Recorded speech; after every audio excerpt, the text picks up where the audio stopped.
2003 চনতে এই গুৰুজনাৰ ওপৰত ঠিক নহয় গুৰুজনাৰ বিষয়ে যৎকিঞ্চিত জনাৰ চেষ্টা কৰাৰ ফলশ্ৰুতি স্বৰূপে আনুষ্ঠানিকভাৱে ডিব্ৰুগড় বিশ্ববিদ্যালয়ে মোক ডক্টৰেট ডিগ্ৰী প্ৰদান কৰিছিল আৰু তেতিয়াৰ পৰা নিৰবিচ্ছিন্নভাৱে বা চেগা চুৰুকাকৈ অলপকৈ মই বিভিন্ন শিক্ষানুষ্ঠান অসমৰ বাহিৰে ভিতৰে মই গুৰুজনাৰ বিষয়ে যি গৱেষণা পত্ৰ হেয়া পাঠ কৰিছিলোঁ আৰু ইতিপূৰ্বে বহুত ভাৰতীয় পৰ্যায়তো সৰ্বভাৰতীয় পৰ্যায়তো প্ৰকাশিত হৈছে মই আসলতে আজি আহিছিলোঁ শুনিবৰ বাবে এই হীৰা মুকুতাৰ দৰে অমৃত বাণীবিলাক মই সংগ্ৰহ কৰি মোৰ মনৰ মণিকোঠত সাঁচি মই লৈ যাম বুলিহে আহিছোঁ আমাৰ সত্ৰাধিকাৰ প্ৰভুসকলে ইতিপূৰ্বে গুৰু শিষ্যৰ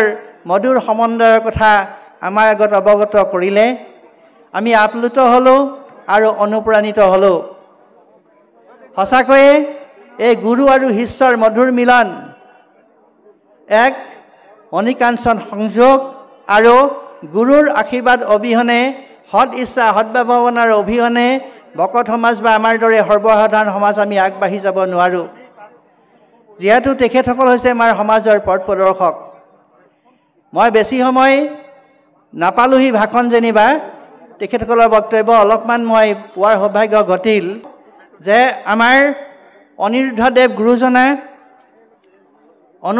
গুৰুজনা আমাৰ শংকৰোত্তৰ জনজীৱনৰ ধৰ্মীয় আকাশৰ এগৰাকী অতিশয় উজ্জ্বল নক্ষত্ৰ এই কথা আমি সৰ্বজন বিদিত আমি সকলোৱে জানো আৰু এই গুৰুজনাৰ জন্ম বৃত্তান্ত সম্পৰ্কে বা জীৱনশৈলী সম্পৰ্কে ইতিপূৰ্বে বিভিন্ন লেখা বিভিন্ন কথা বতৰা এইবিলাক আলোচিত হৈছে মই সেইখিনি একেবাৰে আঁতিগুৰি মাৰি আপোনালোকক মই ক'বলৈ নাযাওঁ যিহেতু মই অলপ কম সময় ল'ম গতিকে মই কিছু তেৰাৰ মৌলিক দৰ্শন আৰু সমাজৰ প্ৰতি তেখেতৰ যিখিনি আমাৰ বৰঙণি সদায় কাৰণে চিৰস্মৰণীয় হৈ যিখিনি ৰব বা অসমখনৰ বৰ অসমৰ যিটো সৌধ মূল সৌধ নিৰ্মাণত যিখিনি তেৰাই বৰঙণি আগবঢ়াইছিলে তাৰ ওপৰতহে মই দুআষাৰ ক'বলৈ আগবাঢ়িছোঁ আৰু এটা শ্ৰদ্ধাস্পদ ৰাইজ আৰু এটা কথা মই এইখিনিতে কওঁ যে আমাৰ মায়ামৰা বৈষ্ণৱ পন্থাক বহুকাল ধৰি একাংশ ব্যক্তিৰ দ্বাৰা অৱহেলিত প্ৰবঞ্চিত বা লাঞ্ছিত হৈ আহিছিল আৰু এটা আণ্ডাৰকাৰেণ্ট চলি আহিছিল ইয়াৰ যিখিনি ভেটি বা ভ্ৰান্ত ধৰণৰ ভেটি এই ভেটিবিলাক নিৰ্মাণ হৈছিলে আজিৰ পৰা কেইবাশ বছৰৰ পূৰ্বেই বহু পূৰ্বে বিভিন্ন স্বাৰ্থান্বেষী বিভিন্ন ৰাজ পদপী প্ৰলোভনকাৰী বা প্ৰলোভিত হৈ তেখেতসকলে এইখিনি কামত আগবাঢ়ি গৈছিল যে সেয়েহে আমি সেইখিনি মষিমূৰ কৰি এই অনিৰুদ্ধ গুৰুজনা যে আমাৰ শংকৰদেৱ শ্ৰীমন্ত শংকৰদেৱ গুৰুজনা মাধৱদেৱ গুৰুজনা আমাৰ শ্ৰী শ্ৰী গোপালদেৱ আৰু আমাৰ অনিৰুদ্ধদেৱ গুৰুজনা যে অভিন্ন আত্মা একে মতাদৰ্শৰ অনুগামী অভিন্ন আত্মা এই কথাখিনি আমি প্ৰতীয়মান কৰিবলৈ বাৰম্বাৰ যত্ন কৰিছোঁ আপোনাসবে যত্ন কৰিছে বিভিন্ন সুধীসকলে যত্ন কৰি আহিছে বিভিন্ন লেখাত ই প্ৰকাশিত হৈ আহিছে আৰু লগতে আজি বৌদ্ধিক সমাজে ইয়াক স্বীকাৰ কৰি লৈছে যে হয় আমাৰ অনিৰুদ্ধদেৱ শ্ৰী শ্ৰী অনিৰুদ্ধদেৱ আৰু মায়ামৰা সমাজ মহাপুৰুষ শ্ৰীমন্ত শংকৰদেৱৰ মূল দৰ্শন মূল সুঁতি মূল ধৰ্মৰ পৰা সামান্যতমো ইফাল সিফাল হোৱা নাই বা পিছলি যোৱা নাই আৰু কাহানিও যাব নোৱাৰে আৰু নাযায় এই কথাটো আমাৰ সৰ্বজন বিদিত আৰু সকলোৰ দ্বাৰা স্বীকৃত সৰ্বজন স্বীকৃত হিচাপে আজি পৰিগণিত হৈছে হওক। এতিয়া ইয়াৰ বিষয়ে দুটামান মই মাত্ৰ উদাহৰণ দিব বিচাৰিছোঁ যে তেৰাই এখন বিশুদ্ধ বৰ্ণিল বিভিন্ন জাতি জনগোষ্ঠীৰ সমন্বিতে বা সন্মিলিত এখন বৃহৎ এটা অসমীয়া জাতি গঢ় দিব বিচাৰিছিল, যিটো নেকি আমি স্বৰ্গদেউ চুকাফাৰ দিনৰ পৰা আমি পাব পাৰোঁ। আৰু সেইটো আমি দেখিম যে এই 15 শতিকাত এতিয়া আমি অনিৰুদ্ধদেৱ গুৰুজনাৰ যিখিনি দৰ্শন, যি আমাৰ শংকৰোত্তৰ কালৰ অসমৰ বিশেষকৈ ব্ৰহ্মপুত্ৰ উপত্যকা আৰু নিকটৱৰ্তী পাহাৰীয়া অঞ্চলসমূহৰ বিভিন্ন জাতি জনগোষ্ঠীক, বিভিন্ন ভাষা ভাষীৰ বিভিন্ন ধৰ্মীয় পৰম্পৰাৰ লোকসকলক এই একশৰণ হৰিনাম ধৰ্মৰ দোলেৰে বান্ধি আধ্যাত্মিক তথা সামাজিকভাৱে সামাজিক উত্তৰণৰ মাধ্যমেৰে ভাৰতীয় জাতীয় জীৱনৰ ঐক্য প্ৰতিষ্ঠা কৰাৰ ক্ষেত্ৰত আমি যিখিনি বৰঙণি পাওঁ, এই বৰঙণিখিনি আমি কেতিয়াও অস্বীকাৰ কৰিব নোৱাৰোঁ। ইয়াৰ লগতে আমি নাম ল'ব লাগিব কালসংহতিৰ স্ৰষ্টা অনিৰুদ্ধদেৱ গুৰুজনাৰ গুৰু ভপানীপুৰৰ গোপালদেৱ, তেৰাৰ যিখিনি গুণ গৰিমা, এইখিনি আমি এটা বেলেগ অধ্যায় হ'ব, এইখিনিও আমি কিন্তু বিচাৰ্যৰ বিষয় হয়, আমি চৰ্চাৰ মাধ্যমলৈ আনিব লাগে। যিহেতু এই শ্ৰী শ্ৰী গোপালদেৱ বা ভৱানীপুৰীয়া গোপালতা কালজাৰ সত্ৰ বা কালসংহতিৰ প্ৰতিষ্ঠাপক, তেৰাৰ যিখিনি ধৰ্মীয় দৰ্শন বা উপদেশ বা মৰম চেনেহ বা যিখিনি তেৰাৰ নিৰ্দেশনা, সেইখিনিকে শিৰোধাৰ্য কৰি আমাৰ অনিৰুদ্ধদেৱ গুৰুজনাই এই ভক্তি ধৰ্ম উজনিৰ বিভিন্ন প্ৰান্তলৈ একেবাৰে সেই কালত বৈষ্ণৱ ধৰ্ম, নৱবৈষ্ণৱ ধৰ্মই ঢুকি নোপোৱা কিছু এলেকালৈকেও প্ৰসাৰিত কৰাত গুৰুত্ব আৰোপ কৰিলে বা সক্ষম হ'ল। অৱশ্যে এটা কথা ঠিক, শ্ৰদ্ধেয় সুধী সমাজ, যে বিৰল ব্যক্তিত্বৰ অধিকাৰী এজন মহাত আত্মা, সেইগৰাকী সদায়েই মহান। গুৰুৰ শিক্ষাৰ পূৰ্বেই আমি দেখিছিলোঁ মহাপুৰুষ শ্ৰীমন্ত শংকৰদেৱ গুৰুজনা বহুত পাকৈত আছিলে। ঠিক তেনেধৰণে অনিৰুদ্ধদেৱ গুৰুজনাও গুৰু শিক্ষাৰ পূৰ্বেই সংস্কৃত শাস্ত্ৰত বিশাৰদ, 18 পুৰাণ 14 শাস্ত্ৰত বিশাৰদ। দেখা যায় যে আমি গুৰুৰ ওচৰত যোৱাৰ আগতেই অনিৰুদ্ধদেৱ গুৰুজনা বহুতখিনি আগ্ৰহ আছিলে, মহান আছিলে আৰু এগৰাকী বিৰল গুণৰ অধিকাৰী, মহান আত্মা। এই কথাটো বিভিন্ন ঘটনা পৰিঘটনাৰ পৰা প্ৰমাণিত হয়, সেইখিনি আমি ব্যক্ত কৰিব নোখোজোঁ। যিহেতু লৰাৰিৰ কালৰ যিখিনি ঘটনা পৰিঘটনা, সেইখিনি আপোনালোকে অনুধাৱন কৰিলে গম পাব। অলৌকিক যিবিলাক কাৰ্য কাৰখানা কাণ্ড, সেইবিলাকৰ দ্বাৰা প্ৰমাণিত হয় যে অনিৰুদ্ধদেৱ গুৰুজনা সঁচাকৈ এজন মহান আৰু মহান, অতি মহান বৈষ্ণৱ ধৰ্মাচাৰ্য।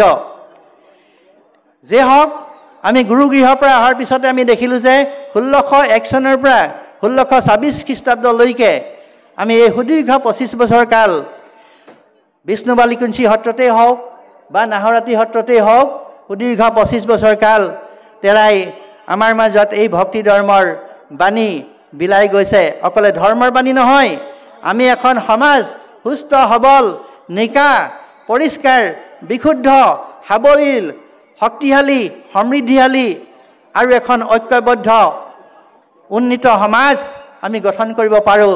তাৰ সুন্দৰ উদাহৰণ, সুন্দৰ নিৰ্দেশনা, সুন্দৰ পন্থা আমাৰ আগত দাঙি ধৰিছিলে বা দেখুৱাই থৈ গৈছে। যি কি নহওক, আমি এই অনিৰুদ্ধ গুৰুজনাক ভাৰ্চেটাইল বুলি আমি ক'ব পাৰিম। এটা দিশত নহয়, বহুধা তেখেতৰ গুণৰ অধিকাৰী। আৰু আমি দেখিম যে নাহৰাতি সত্ৰ ভাগলৈ আমি গ'লে আপ্লুত হৈ পৰোঁ। যিটো তাৰ প্ৰাকৃতিক পৰিৱেশ, সেই পৰিৱেশৰ কথা আজি আমি স্বচ্ছ ভাৰত কৈছোঁ, আমি এতিয়া বৃক্ষৰোপণ কৰিছোঁ, চৰকাৰে গুৰুত্ব আৰোপ কৰিছে, কিন্তু তেতিয়াই গুৰুজনাই এইখিনি কাম নিজেও কৰিছে আৰু আমাকো দেখাইছিলে, আমাক কৰিবলৈ উদগনি দিছিলে। আমি যি মহান শ্ৰীমন্ত শংকৰদেৱ গুৰুজনাৰ পিছত শ্ৰীমন্ত শংকৰদেৱ গুৰুজনাই যেনেকৈ আমাক নৱ বৈষ্ণৱ ধৰ্ম জানিবলৈ, নৱ বৈষ্ণৱ ধৰ্ম বুজিবলৈ, নৱ বৈষ্ণৱ ধৰ্মৰে আপ্লুত হ'বলৈ, আদৰ্শৰে আপ্লুত হ'বলৈ আমি একেশ্বৰবাদত বহুধা বিভক্ত অসমৰ ভাৰতবৰ্ষৰ কথা নকওঁৱেই, বহুধা ধৰ্মত বিভক্ত আমাৰ জনসমাজক একেজন ঈশ্বৰ একেশ্বৰবাদ মনথেইজিম ইয়াৰ ভিতৰত আনিবৰ কাৰণে শংকৰ গুৰুজনাই কিমানখিনি কষ্ট আৰু ত্যাগ স্বীকাৰ কৰিব লগা হৈছিল। প্ৰাণৰ সংখ্যাই আহি গৈছিল, মাধৱদেৱৰ প্ৰাণৰ সংখ্যাই আহি গৈছিল। ঠিক তেনেধৰণে আমাৰ গুৰু গোপালদেৱৰ ক্ষেত্ৰতো আমি দেখা পাওঁ বহু ঘাত প্ৰতিঘাত। ঠিক তেনেধৰণে আমি শ্ৰী শ্ৰী অনিৰুদ্ধদেৱৰ ক্ষেত্ৰতো আমি দেখা পাম যে তেৰাই সেই প্ৰতিকূল অৱস্থাত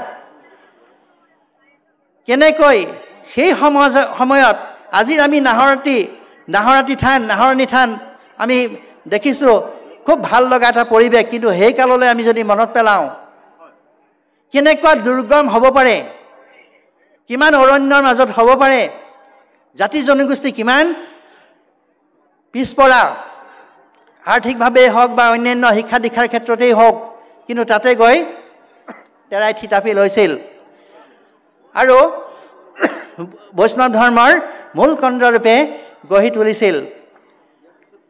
যি ভাগ আমাৰ আজিও একেবাৰে পবিত্ৰ তীৰ্থস্থানৰ দৰে আজি আমি মান্যতা প্ৰদান কৰোঁ। যি কি নহওক, ইয়াতে আমি দেখিলোঁ জীৱনৰ যি সৰহকাল কটাইছিল তাতেই তেৰাই 5টাকৈ সাহিত্যিক কৃতিৰাজি তেৰাই কৰি গৈছে। 5টাকৈ সাহিত্যিক কৃতিৰাজি কথা ইতিমধ্যে আমাৰ প্ৰতিগৰাকী ভকত বৈষ্ণৱ আই মাতৃসকলৰ অৱগত সকলোৱে জানে যে সংস্কৃত ভাগৱতৰ ৫ম স্কন্ধ অসমীয়ালৈ আনিছে, যে সামান্যতম কিন্তু পৰিৱৰ্তন কৰা নাই, কিন্তু প্ৰয়োজন সাপেক্ষে নতুনত্ব আনিছে যদিও মূল গাম্ভীৰ্যৰ পৰা কেতিয়াও আঁতৰি অহা নাই, এই কথাখিনি আমি জানো। দ্বিতীয়তে আমি গুৰুজনাই আমি যি পুৰঞ্জন উপাখ্যান ৰচনা কৰিছে আমি তাৰ কথা আমি জানো সকলোৱে। এই পুৰঞ্জন উপাখ্যানখন ভাগো ভক্তি মাৰ্গৰ আমাৰ একেবাৰে উপাদেয় গ্ৰন্থ বুলি আমি ক'ব পাৰোঁ। তাৰপিছত আমি দেখিম যে যি আমাৰ গীতশাস্ত্ৰ ভাগ, গীতশাস্ত্ৰ 182জনা গীতৰ যি গীতশাস্ত্ৰ, এই গীতশাস্ত্ৰ ভাগ প্ৰতিটো গীতৰ প্ৰতিটো কথাত হীৰা মুকুতা মণিৰ দৰে উপাদেয় সোমাই আছে, তাৰ উপাদান সোমাই আছে, সম্বল সোমাই আছে। যিখিনি উপাদেয় বা যিখিনি সম্বল আজি হীৰা মুকুতাৰে মণিবিলাক বুটলি আনিবলৈ যত্ন কৰিছে আমাৰ হৰিজী সমাজৰ আই মাতৃসকলে ঘাইকৈ উদ্যোগ লোৱা দেখা যায়। এইখিনিতে আমি সদৌতিয়ে হৰিজী সমাজৰ আই মাতৃসকলৰ লৈ এটা আন্তৰিক ধন্যবাদ আমি জনাওঁ। আৰু ঘাইকৈ আমাৰ নিজৰা বাইদেৱে এইবিলাক কি কৰিছে, পল্লৱী দাস নিজৰ বাইদেউ তেখেতসকলে কি কৰিছে, এতিয়া বাণীবদ্ধ ৰূপত প্ৰকাশিত কৰিছে। এইটো এটা বৰ ভাল খবৰ। ইয়াৰ পিছত আমি পালোঁ যি ভক্তিমংগল ঘোষা, যেনেকৈ আমি মহাপুৰুষ শ্ৰীমন্ত শংকৰদেৱ জনাই আমি কি কৰিছিলে, আমাৰ কীৰ্তন দশম, আমাৰ মাধৱদেৱৰ নামঘোষা, ঠিক তেনেধৰণে আমি গোপালদেৱৰ ৰচনা পাম। আমি অনিৰুদ্ধদেৱ গুৰুজনেও তেনেকৈ ভক্তিমংগল ঘোষা, ভক্তিত অধিক গুৰুত্ব আৰোপ কৰি এই ভক্তিমংগল ঘোষা শাস্ত্ৰভাগ অতিশয় মূল্যৱান আমাৰ এটা ভাগৱতৰ দৰে এই গ্ৰন্থভাগ আমাৰ মাজত এৰি থৈ গৈছে। যে ইয়াৰ অধিকাংশ যদিও আমি দেখিছোঁ যে মূল সংস্কৃত ভাগৱতৰ পৰা আনিছে, কিন্তু ইয়াৰ এইবিলাকৰ সজ্জা যে ইমান নিখুঁত আছিলে যে কেতিয়াবা ই মৌলিকতাকো চেৰাই গৈছে। যি কি নহওক, অনিৰুদ্ধদেৱ গুৰুজনাই একেবাৰে শেষ কালছোৱাত ভক্তি ধৰ্মৰ বাবে সুকীয়া শাস্ত্ৰ এভাগ যি আমি কথা আৰু শ্লোকেৰে আমি প্ৰণয়ন কৰা দেখা পাম, তাক আমি নিজ শাস্ত্ৰ বুলি জানিম। এই নিজ শাস্ত্ৰ ভাগ আমাৰ কাৰণে এক অতিশয় আদৰৰ আৰু শ্ৰদ্ধাৰ শাস্ত্ৰ হয়। যে হওক আমি দেখিলোঁ যে বিভিন্ন সময়ত আমাক হয়তো সমাজৰ একাংশই অকণমান বেলেগ ধৰণে কোৱা দেখা যায়, কিন্তু আমি দি ক'ব পাৰোঁ যে মহাপুৰুষ শ্ৰীমন্ত শংকৰদেৱৰ সমস্ত শিকনিৰাজি তেৰাৰ পূৰ্বসূৰী মহাপুৰুষ শ্ৰীমন্ত শংকৰদেৱ, মহাপুৰুষ মাধৱদেৱ তথা তেৰাৰ শিক্ষা তথা দীক্ষাগুৰু শ্ৰী শ্ৰী গোপালদেৱৰ ধৰ্মীয় দৰ্শন অথবা ধৰ্মমতৰ আধাৰতেই প্ৰতিষ্ঠিত আছিলে। তেৰাসৱৰ ধৰ্মমতক অকণমানো ইফাল সিফাল নকৰাকৈয়ে একেবাৰে সঠিক ৰূপত তেৰাই প্ৰচাৰ আৰু প্ৰসাৰ কৰিছিলে। ইয়াক সুকীয়া ধৰ্মমত বুলি কোৱাৰ কোনো যুক্তিযুক্ততা নাই। এই কথাটো অৱশ্যে লাহে লাহে আজি কমি আহিছে। সুখৰ কথা, আনন্দৰ কথা যে আমাৰ বৌদ্ধিক সমাজে ইয়াক মানি লৈছে। গতিকে এইদৰে প্ৰকাশ কৰিছে গুৰুজনাই ভক্তিমংগল ঘোষাত যে সেহি শাস্ত্ৰমত গোপালৰ মুখে হৰি হৰি হৰিয়ে অনুমাত্ৰ ভেদ নাহি শুদ্ধৰূপে দেখি লোকৰ অভাগ্য নিমিত্তে ইদানী হৰি হৰি হৰিয়ে তাকে নিন্দা কৰি খাইলে যেন দুই আখি। অৰ্থাৎ গোপালতাৰ ধৰ্ম দৰ্শনত সন্দেহ কৰি নিন্দা কৰা লোকসকলক অনিৰুদ্ধদেৱ গুৰুজনাই চকু থাকিও কণা বুলি কৈছে। যে কি নহওক ঘোষা শাস্ত্ৰ ভাগত গুৰুজনাই আকৌ কৈছে যে শংকৰ মাধৱ দুই গোপাল স্বৰূপ হৈ জীৱক তৰিলা পৃথিৱীত, ইহাক নামানে যিটো বিচাৰ নুবুজি সিটো তাৰ মত শাস্ত্ৰৰ ৰুখিত। মানে মহাপুৰুষ শংকৰদেৱ, মাধৱদেৱ, গোপাল মানে কৃষ্ণৰূপে অৱতাৰ হৈ পৃথিৱীক জীৱক তৰি থৈ গৈছে বুলি কৈছে। এই কথা অমান্য কৰাসকল শাস্ত্ৰমতে দোষী হ'ব লাগিব। আৰু একেশ্বৰবাদৰ ক্ষেত্ৰত কৈছে যে উপাস্য দেৱতা এজনেই কৈছে যে যিসকলে কৃষ্ণক নভজি অন্যান্য দেৱ দেৱীক পূজা সেৱা কৰে তেৰাই নিন্দাসূচক বাণী শাস্ত্ৰৰ বহুত ঠাইত প্ৰক্ষেপ কৰিছে। ইয়াত কৈছে ভক্তিমংগল ঘোষাত জগতৰে একনাম প্ৰভু মহামোহে অন্ধ হৈয়া তাংক নভজয়া যিটো সিটো অতি মূৰ্খজন। অৰ্থাৎ যিজনে জাগতিক পৃথিৱীৰ মায়ামোহত অন্ধ হৈ সৰ্বশক্তিমান ভগৱন্ত কৃষ্ণক ভক্তি আৰাধনা নকৰিলে তেওঁ এজন মহামূৰ্খ। এতিয়া পুৰাঞ্জন উপাখ্যানত এটা কথা মই উল্লেখ কৰিম যে কৈছে মাধৱক পুজিলে সবাৰো পূজা হবে, পৃথক পূজাৰ দেৱে ঈশ্বৰে নাপাৱে। মানে যদি আমি মাধৱ বা কৃষ্ণক আমি সেৱা কৰোঁ তেতিয়াহ'লে আমি সকলোকে পূজা সেৱা কৰা হয়, সকলো সন্তুষ্ট। কিন্তু আন দেৱতাক যদি আমি পূজা কৰোঁ এজনহে ব্যক্তিক, এজন বিশেষ আমি দেৱতাকহে পূজা সেৱা কৰা হয়। যিদৰে আমাৰ শংকৰদেৱ গুৰুজনাই কৈ গৈছিলে যে ভাগৱতৰ 2য় স্কন্ধ 545 নম্বৰ শ্লোকত তেৰাই কৈ গৈছে অন্য দেৱী দেৱ নকৰিবা হেপ, গৃহো নপখিবা তাৰ, মূৰ্তিকো নাচাইবা, প্ৰসাদো নাখাইবা, ভক্তি হৈব ব্যভিচাৰ। ঠিক তেনেধৰণে জনগণক বহু ঈশ্বৰবাদৰ পৰা একেশ্বৰবাদলৈ ঘূৰাই আনিবৰ বাবে আমাৰ অনিৰুদ্ধদেৱ গুৰুজনাই কৈছিলে যেনেকৈ যে এককৰ্তা কৰি লৈও হৰিত হৰণ, সমস্তে কৰ্তাক ভাণ্ডি কৰিও কীৰ্তন, কৃষ্ণ ব্যতিৰকে আন কৰ্তা নাহি জান, ভাগৱত শাস্ত্ৰে কহে এহিছে ব্যাখ্যান। মানে এনেকুৱা উদাহৰণ আছে। আমি তান্ত্ৰিক ধৰ্মমত সেই সময়ত খুব প্ৰচলন আছিলে। ইয়াৰ বিৰুদ্ধেও আমি মহাপুৰুষ শ্ৰীমন্ত শংকৰদেৱে তেৰাৰ কীৰ্তন শাস্ত্ৰ ভাগত, মাধৱদেৱে নাম ঘোষা শাস্ত্ৰ ভাগত, অনিৰুদ্ধদেৱে গীত শাস্ত্ৰ ভাগত যুগ ধৰ্ম সম্পৰ্কে ইয়াৰ সুন্দৰভাৱে বা একে তত্ত্ব প্ৰচাৰিত কৰিছে। ঠিক তেনেধৰণে আমাৰ অনিৰুদ্ধদেৱ গুৰুজনায়ো এইখিনিকে পুনৰ জাতি জনগোষ্ঠীৰ মাজলৈ আগবঢ়াই দিছে যে আমি একেশ্বৰবাদত বিশ্বাস কৰিব লাগিব। ঘাইকৈ আমি দেখিম যে সেই সময়ত উজনিৰ একেবাৰে ৰিমট যিবিলাক প্ৰান্ত আছে, বৰ্তমানৰ শদিয়া বা তাৰো ইফালৰ যিবিলাক ঠাই, সেইবিলাকত আমাৰ মহাপুৰুষ শ্ৰীমন্ত শংকৰদেৱ গুৰুজনাৰ নৱবৈষ্ণৱ ধৰ্মই কিন্তু একেবাৰে প্ৰান্তলৈকে স্পৰ্শ কৰিব পৰা নাছিলে সেই কালত। গতিকে অনিৰুদ্ধদেৱ গুৰুজনাই বা গোপালদেৱে এই কথাটো সেই সময়তে উপলব্ধি কৰিছিলে। কৰি পেলাই কি কৰিছিলে, 12জন আচাৰ্য শৰণ ভজন দিছিলে, 6জন ব্ৰাহ্মণ আৰু 6জন অব্ৰাহ্মণ। আৰু তাৰ ভিতৰতে যেনেকৈ শংকৰদেৱ গুৰুজনাই মাধৱদেৱক অতি প্ৰিয়, অতি ভাল পাইছিলে, ঠিক তেনেধৰণে মাধৱদেৱেও গোপালদেৱক অতি প্ৰিয় আৰু অতি ভাল পাইছিলে। কথাৰ সাগৰৰ নাম দিছে। বহুত জটিল সমস্যা তেৰাই সমাধান কৰিছিলে। ঠিক তেনেধৰণে এতিয়া গোপালদেৱে আমাৰ অনিৰুদ্ধদেৱ গুৰুজনা বা হৰকণ্ঠক অতিশয় ভাল পাইছিলে, অতি মৰম কৰিছিলে।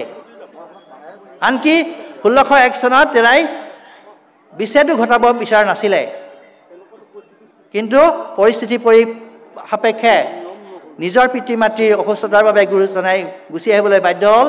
যে কি নহওক তেৰাই এই পৰৱৰ্তী বৈষ্ণৱ ধৰ্মাচাৰ্যসকলক নিৰ্দেশ দি গৈছিলে, তেৰাৰ পুত্ৰ কৃষ্ণদেৱকে আদি কৰি নিৰ্দেশ দি গৈছিলে, আহ্বান জনাই গৈছিলে যে একেবাৰে য'ত নেকি বৈষ্ণৱ ধৰ্মৰে নৱ বৈষ্ণৱ ধৰ্মৰ পোহৰে ঢুকি পোৱা নাই তালৈকেও এই ভক্তি ধৰ্ম লৈ যাব লাগে। আৰু এই ক্ষেত্ৰত এই ক্ষেত্ৰত তেৰা সফল কামো হৈছিল। কিন্তু গতিকে সি যে কি নহওক আমি এই কথাটো এই উদাহৰণটো দিয়ে আমি সমাপ্ত কৰিম। মাত্ৰ মই দুটামান কথা ইয়াতে মই সামৰণিত মই ক'ম যে আমাৰ যিখিনি দায়িত্ব বৃহত্তৰ অসমৰ সমাজ সংস্কৃতি তথা আধ্যাত্মিক জীৱনৰ এগৰাকী প্ৰাণ প্ৰচেষ্টা যি আছিলে অসাধাৰণ প্ৰতিবাদৰ বিদগ্ধ পণ্ডিত, সাহিত্যিক, সমাজ সংস্কাৰক, সমাজ সংগঠক, বিৰল গুণৰ অধিকাৰী মহাপুৰুষ, এই কথা আমি জানো। মহেশ্বৰদেৱেও কৈ গৈছিলে যে চিন্তনীয় বিষয় যে আমাৰ সমাজত এনেকুৱা যাতে অসুৱা অপ্ৰীতি যাতে আহিব নোৱাৰে। আমাৰ শদিয়াৰ পৰা ধুবুৰীলৈকে সমগ্ৰ মায়ামৰা বৈষ্ণৱ সমাজ, গুৰু ভকত বৈষ্ণৱ সকলো সমন্বিতে যাতে একে নিয়ম হওক, একে ৰীতি নীতি পালিত হওক, একে ধৰ্মীয় আচৰণ পালিত হওক, সকলো সত্ৰতে একে ধৰ্মীয় আচৰণ পালিত হওক। যদি কিবা ভুল ভ্ৰান্তি হয় আমাৰ গুৰু সমাজে তাক শুধৰাই দি আমাক পোহৰাই তোলক, এই কথাখিনি মই এইখিনিতে আশা কৰিলোঁ। আৰু অতিশয় আনন্দৰ কথা যে অতি সম্প্ৰতি আমাৰ এই সক্ৰিয় হৈ উঠিছে আমাৰ বৌদ্ধিক মহল। চৰকাৰকো আমি ধন্যবাদ দিব লাগিব, যিহেতু চৰকাৰে এই দিশত বহুখিনি পদক্ষেপ লৈছে, আমাৰ উন্নয়নৰ কাৰণে চৰকাৰ আগবাঢ়ি আহিছে। গতিকে আমি এই চেগতে আমি সকলোৱে চৰকাৰকো আমি ধন্যবাদ আৰু কৃতজ্ঞতা প্ৰকাশ কৰিছোঁ। লগতে আৰু কিছু আমি চৰকাৰৰ পৰাও আশা কৰিছোঁ। লগতে আমাৰ সদৌ মায়ামৰা সাংস্কৃতিক সমাজৰ কৰ্মকৰ্তা, ভকত বৈষ্ণৱসকল, হৰিজী আই মাতৃসকল, বিভিন্ন দল সংগঠন, ভক্তপ্ৰাণ ৰাইজ, উঠি অহা প্ৰজন্ম, এইসকলৰ প্ৰচেষ্টাত অনিৰুদ্ধ গুৰুজনাৰ আদৰ্শ, চিন্তা, ভক্তি, মাৰ্গদৰ্শন পুনৰ উজ্জীৱিত হ'ব আৰু প্ৰাণ পাই উঠিব এখন ঐক্যবদ্ধ সাম্যবাদী আৰু সম্প্ৰীতিৰ বিশাল মানৱ সমাজ। জয়তু অনিৰুদ্ধদেৱ, জয়তু শ্ৰীমন্ত শংকৰদেৱ, জয় অসম। আৰু এইখিনিতে মই এটা মাত্ৰ আপোনাৰ ওচৰত মোৰ বিনম্ৰ অনুৰোধ যে মই তাৎক্ষণিকভাৱে আহি কেইটামান কথা ক'বলগা হ'ল। নিৰ্দিষ্ট বক্তা মহোদয় আছেই, গতিকে মই এইখিনি কথা কোনো জুকিয়াই পেলাই মই কোৱা নাছিলোঁ। মই আকস্মিকভাৱে যিকেইটা কথা মনলৈ আহিল সেইকেইটাই আপোনালোকৰ আগত দাঙি ধৰিবলৈ প্ৰয়াস কৰিলোঁ, ক্ষুদ্ৰতম মই প্ৰয়াস কৰিছোঁ।